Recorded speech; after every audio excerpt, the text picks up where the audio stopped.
Here are a list of some of the more strange mold toxicity symptoms a person can experience. I'm starting off with the ones I have experienced. Number one being ice pick stabbing sensations. This is definitely a thing. I think this is actually one of the more common weird symptoms, and it is exactly as it sounds. It feels like someone's stabbing you with an ice pick.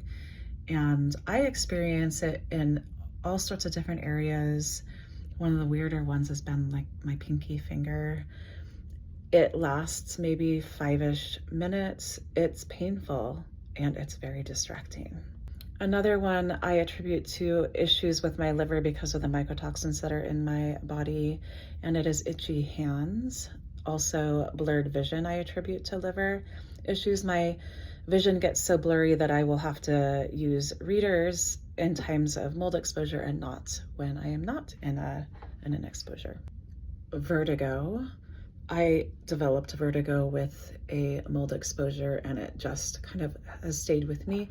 It goes away, it flares up with mold exposures or with sinus issues even. Bubbles on the skin. I, for about 3 years, was getting a bubble here that would fill with fluid, and then I would lance it and it would come back. It seemed to correlate pretty regularly with or consistently with mold exposure. I get bumps on my legs. I suppose this is a rash. It doesn't itch. You can't really see them, but you can feel them.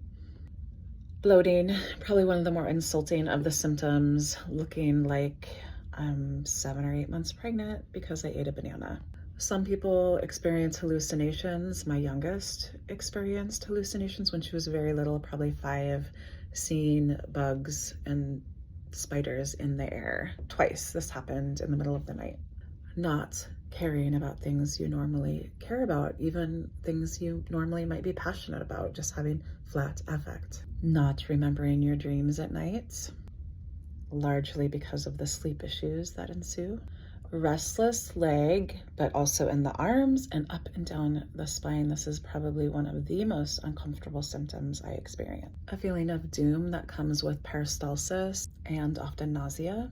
Depersonalization, which would be similar to disassociation, which would only be amplified by all the gaslighting that is rampant when people are experiencing mold toxicity. I've met a handful of people who are stuck in subsidy housing because their housing is so moldy, they're so sick they can't get out, and they have things coming out of their skin in the bathtub.